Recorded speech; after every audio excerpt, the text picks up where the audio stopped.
7 cara mengelola kesuburan tanah intensif untuk budidaya tanaman jagung yang berkelanjutan.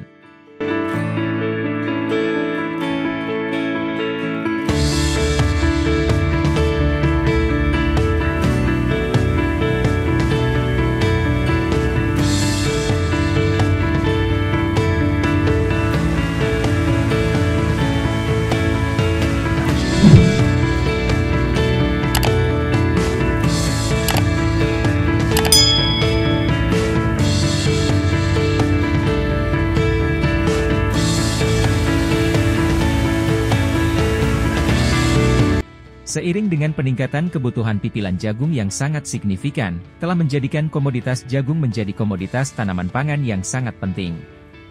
Sehingga peningkatan produktivitas pertanaman jagung persatuan luas menjadi sebuah kewajiban.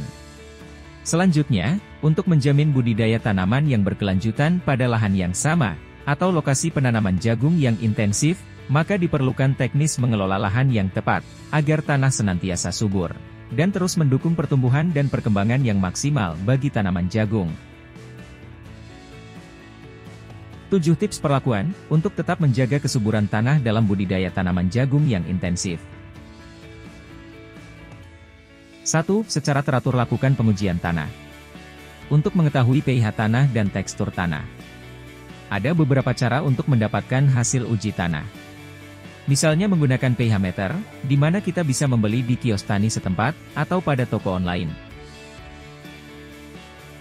Selain mencari tahu pH tanah, kandungan makronutrien dan kadar mineral, kita juga ingin memeriksa teksturnya. Pada dasarnya, tekstur tanah tergantung pada jumlah pasir, lumpur atau lempung atau clay, dan kadar liat yang ada pada tanah tersebut. Kita bisa dengan menentukan tekstur tanah. Coba, ambil sedikit tanah yang akan diuji teksturnya, lalu tanah tadi gosokkan di antara jari-jari. Maka, A. Jika tanah terasa berpasir, itu dianggap berpasir. Tanah berpasir, cenderung miskin nutrisi karena air dan nutrisi dengan cepat mengalir melalui ruang besar antara partikel pasir.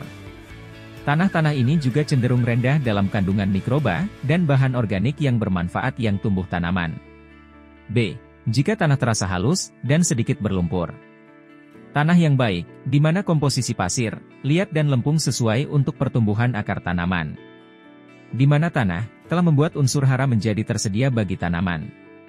C. Jika tanah terasa keras, kering dan licin serta lengket saat basah. Tanah adalah tanah liat yang berat.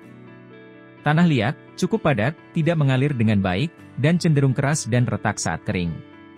Karena tidak ada banyak ruang di antara partikel tanah liat, biasanya tidak banyak materi organik, atau kehidupan mikroba di tanah. Akar tanaman jagung akan memiliki waktu yang sulit tumbuh di tanah keras. Pemeliharaan kesuburan tanah.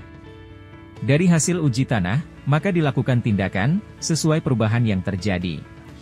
A. Apabila terjadi penurunan kadar keasaman tanah, maka lahan ditambahkan kapur dolomit. Takaran disesuaikan dengan kebutuhan di lapangan, di mana pH tanah yang dibutuhkan adalah cenderung netral. B. Penambahan bahan organik dalam bentuk kompos atau pupuk kandang. Dalam hal ini pemakaian pupuk organik menjadi penting, karena sebenarnya menambahkan pupuk kimia hanya akan mengisi nutrisi tertentu, dan tidak untuk mempertahankan tanah yang baik dan gembur. Bahan organik akan membantu memasok semua kebutuhan tanaman, terutama untuk memperbaiki tekstur tanah, menjamin ketersediaan bahan organik, dan mikroba tanah. 2. Menjaga tingkat kesuburan tanah. Misalnya dengan metode mekanik. Dengan cara membuat terasering. Ditujukan untuk tanah yang berkontur miring. Yaitu dengan tujuan untuk mengurangi panjang lereng, dan memperkecil kemiringan lereng. Dan untuk mengurangi tingkat erosi. Sebab, terasering dapat memperlambat aliran air di permukaan tanah. 3. Pengolahan tanah yang sejajar kontur. Atau kontur tillage. Untuk lahan kering dan miring. Cara pengolahan sejajar garis kontur, dengan membuat rongga-rongga tanah sejajar kontur, dan membentuk igir-igir. Hal tersebut dapat memperlambat aliran permukaan dan memperbesar kemungkinan air untuk dapat meresap ke dalam tanah. 4. Pembuatan pematang atau galudan.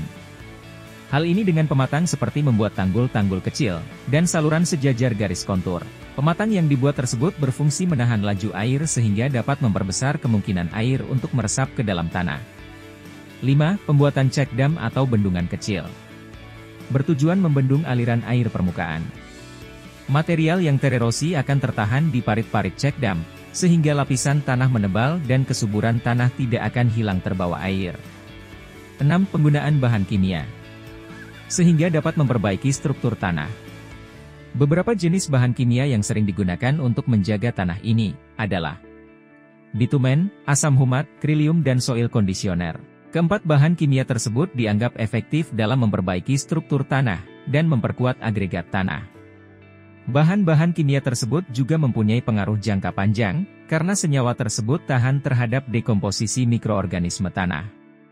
Selain mampu memperkuat struktur tanah, soil conditioner juga dapat digunakan untuk meningkatkan permeabilitas dan mengurangi erosi yang terjadi pada tanah.